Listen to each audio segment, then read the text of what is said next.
Halo guys, kembali lagi di Bisik Bincang Asik bersama saya Pentanita Suatun Hasana dari Prodi Hukum dan Kak Gazi Abiu, Gazi Abiu dari Prodi Hubungan Internasional Angkatan 21. Oh, sebelumnya bisa perkenalan lebih jauh Kak biar teman-teman mengenal gitu. Oke guys, jadi di sini kenalin ya, saya Gazi Abiu Hasani dari Prodi Hubungan Internasional Angkatan 21. Aktivitas sendiri saat ini di HIPMI PT UMY, yang mana HIPMI PT UMY itu adalah Himpunan Pengusaha Muda Perguruan Tinggi Universitas Muhammadiyah Yogyakarta. Di periode kali ini, alhamdulillah dan wa innalillah diamanahi sebagai ketua umum. Seperti itu. Tapi sebelumnya kakak nih berasal dari mana? Oh, kalau asal aku dari Lampung. Oh, dari Lampung. Jadi bukan Jogja, bukan asli Jawa. Dulu kenapa milih di UMY sebelumnya? Milih di UMY karena jadi gini, sebenarnya kalau kampus Muhammadiyah keterima di beberapa tempat, ada di UMS, UMM dan UMP. Tapi lebih memilih untuk di UMY karena kita mencari vibes dan kultur Jogja yang sepertinya itu paling cocok buat mahasiswa gitu. Jadi akhirnya memilih di UMY seperti itu. Kalau PTN dulu? Ya daftar tapi nggak keterima. Oh ya, saya juga soalnya. Oke, langsung ke pertanyaan aja ya. Oke, siap Mbak.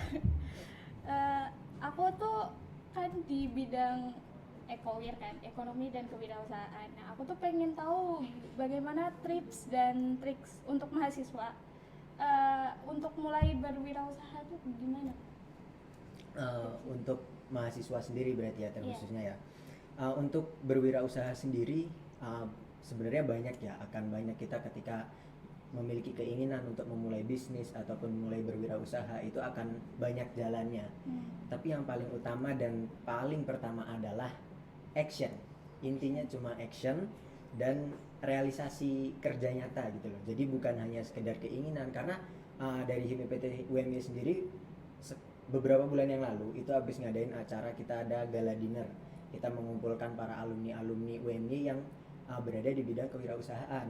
Kita banyak sharing, kita banyak ngobrol. Nah, dan mereka mayoritas bilang ketika dulu mereka mahasiswa, banyak sebenarnya teman-teman dari mereka tuh yang bilang pengen jadi pengusaha, pengen berwirausaha, seperti itu. Namun hanya segelintir orang, hanya sebagian orang yang akhirnya mereka merealisasikan.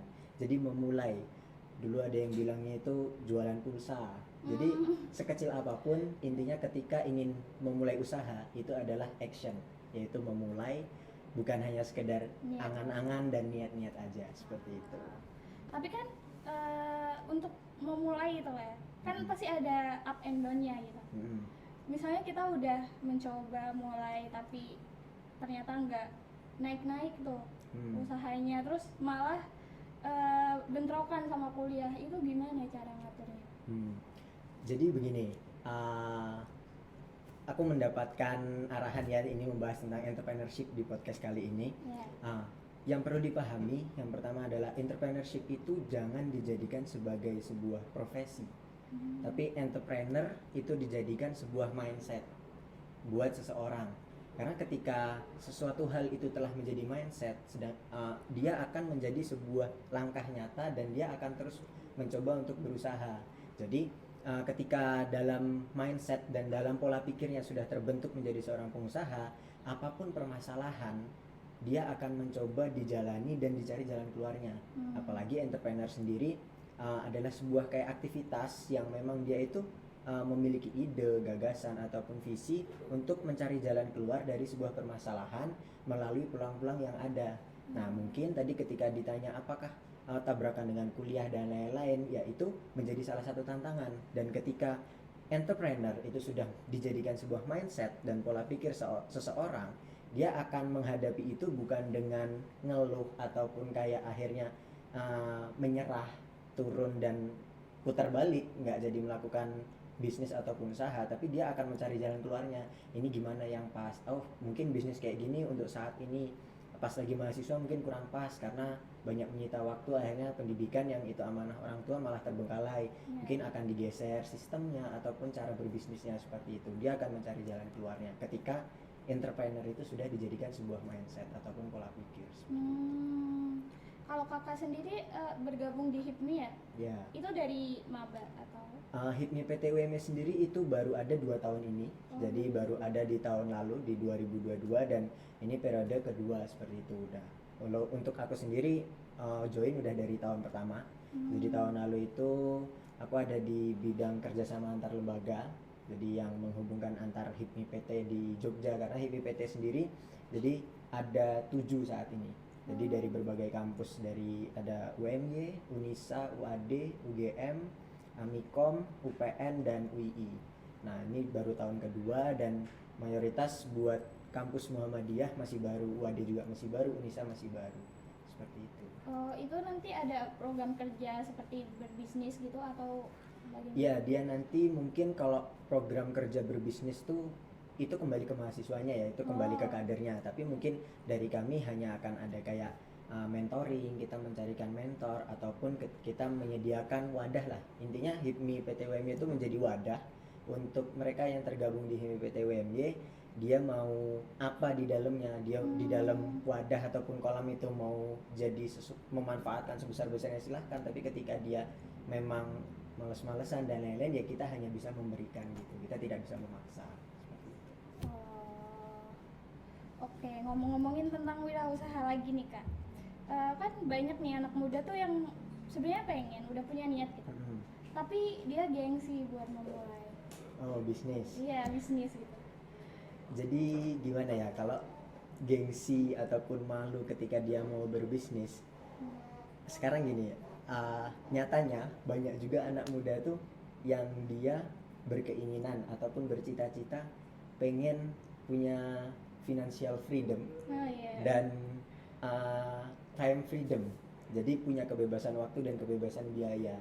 Nah ketika dia tidak memulai bisnis, sedangkan bisnis itu salah satu jalan untuk bisa mencapai financial freedom dan time freedom itu. Ketika dia memilih hanya menjadi seorang karyawan, ya ini mohon maaf bukan merendahkan bagaimana seorang karyawan dan lain, namun ketika seseorang itu hanya bermindset ingin menjadi seorang karyawan, ingin hanya menjadi seorang pekerja biasa, ya dia akan sangat sulit untuk menggapai namanya financial freedom dan time freedom itu. Karena ketika menjadi seorang karyawan dia akan punya tuntutan waktu seperti itu kan. Nah tapi ketika anak muda itu pengen jadi pengusaha dan punya cita-cita untuk punya kebebasan waktu dan penghasilan, ya dia akan tentu malah memilih. Sekarang yang muda yang berbisnis tuh banyak kok. Jadi di luar sana banyak yang masih muda sudah memulai bisnis. Justru itu menjadi salah satu langkah pasti untuk mencapai kesuksesan di usia muda. Karena kan ya namanya menjadi seorang entrepreneur, menjadi seorang pengusaha, pebisnis itu nggak sekali jadi. Jadi pasti mungkin mencoba pertama gagal. Nah mumpung masih mahasiswa, gagalnya itu dihabisin pas masih mahasiswa. Sebelum banyak tanggungan di esok hari, seperti itu. Jadi untuk teman-teman yang mau berbisnis tidak perlu gengsi-gengsi ya Kak. Kalau gagal berarti ya emang wajar ya. Wajar, namanya usaha tuh gagal wajar. Kalau dari Kakak sendiri ada pengalaman gitu nggak? Berusaha gitu. Untuk bisnis sendiri yang sudah agak lama, aku ada bantu-bantu, kita punya bisnis bersama beberapa teman itu di bidang fashion. Nah ini yang baru-baru ini kita pengen sedang mencoba membuat, ini lagi bikin SOP-nya ya. Jadi ini masih untuk internal aku sendiri dan beberapa teman. Kita mau ada buka jasa open trip dan tour and travel kayak gitu. Jadi tapi ini belum kita rilis untuk banyak orang karena bisnis kan akan dapat berjalan dengan baik ketika sudah ada SOP-nya. Jadi kita ini sedang merancang untuk SOP biar ketika nanti bisnis itu sudah berjalan, dapat berjalan dengan baik dan tanpa kita awasin pun sudah bisa berjalan karena sudah ada SOP-nya seperti itu. Oh, itu udah ada IG-nya atau apa gitu? Kalau yang Instagram fashionnya itu ada, itu di Nai Official. Di Nai Official. Nah, kalau yang di yang bisnis yang open trip itu proses lagi merancang bersama teman-teman, namanya apa, ini lagi proses bikin IG-nya gitu. Karena itu memang kita baru mulai di bulan Juni kemarin, Juli itu pertama kali kita adain open trip dan ya kita ternyata kayak gini, masih ada banyak hal yang perlu kita buat. Tapi rencana di akhir bulan ini kemungkinan bakal ada perjalanan lagi kita, tapi memang itu masih untuk internal. Jadi kita mencoba-coba dulu untuk bagaimana menemukan sistem ataupun formula yang pas seperti itu, sambil belajar kepada bisnis tour and travel yang sudah ada. Iya. Itu berarti bekerja sama ya sama teman-temannya kakak? Iya, jadi itu bukan punya aku sendiri, tapi kita beberapa orang yang tour and travelnya itu. Oke, berarti gimana caranya kita cari partner gitu buat cari partner ya? Cari partner bisnis itu kan itu agak sulit ya? Iya, agak sulit dan cukup riskan karena ketika nanti dapetnya ternyata nggak sepemikiran juga kan susah ya. Iya. Kalau aku sendiri sih mencari partner itu yang pasti satu, kita tujuannya sama. Jadi jadikan bisnis itu tuh apa memang jadi satu-satunya penghasilan atau bisnis itu jadi satu-satunya pekerjaan atau enggak, itu kita samakan dulu visi dan misinya. Dan ya kebetulan bersama teman-teman itu kita punya kegiatan masing-masing lagi, jadi dia punya kesibukan selain tour and travel itu dan aku pun punya kesibukan yang lain, jadi kita anggap ini sebagai sampingan tapi kita jalanin kayak gitu buat ya tambah-tambahan, karena ya bahasanya semakin kita punya banyak kapal, semakin kita punya banyak sumur penghasilan meskipun kecil-kecil kan kita nggak ada yang tahu suatu saat sumur itu menjadi besar ataupun kapal itu menjadi besar, jadi kita coba dulu mana yang kira-kira ada seperti itu. Jadi pintar-pintar milih partner juga ya? Pintar-pintar milih partner, kalau bisa tahu backgroundnya dia itu seperti apa, latar belakang dia entah dari pendidikan ataupun keluarga, karakter dan lain-lain, itu memang cukup perlu disaring lah seperti itu. Oke.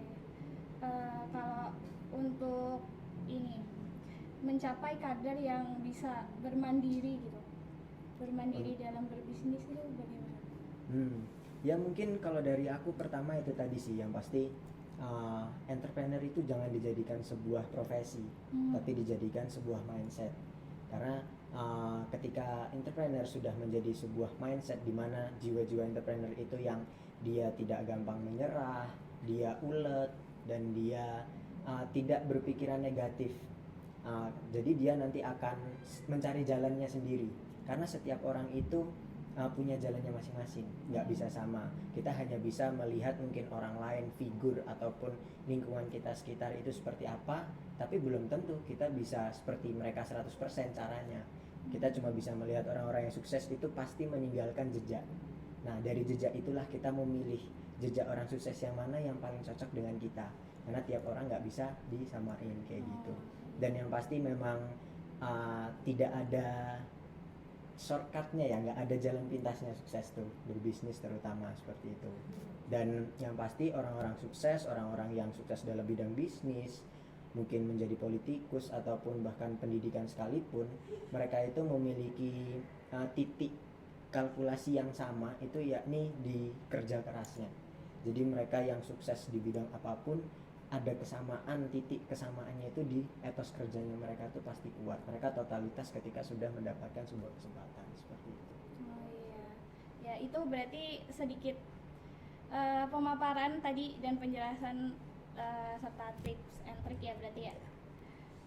Bagaimana cara kita memulai berbisnis agar kita tidak gengsi, agar kita percaya diri, karena berwirausaha tuh ada up and down-nya, ya, itu udah ada pasti. gagalnya juga.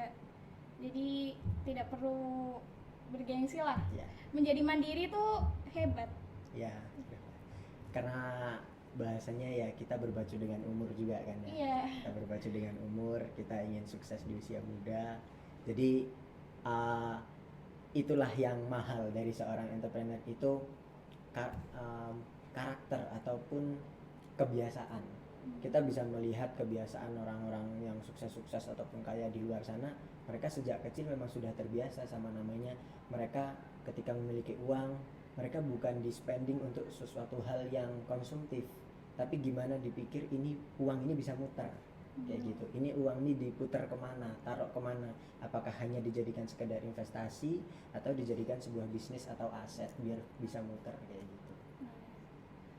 Oke, terima kasih Kak sama-sama. atas waktu dan pemaparannya. Ya, sama-sama. Semoga ini saya banyak sih dapat pengetahuan, dan saya juga ingin tahun depan ingin membuka bisnis ya, insya Allah. Amin, semoga sukses. Rencana bisnis apa? aku pengen bikin hijab sih. Oh, hijab. Iya.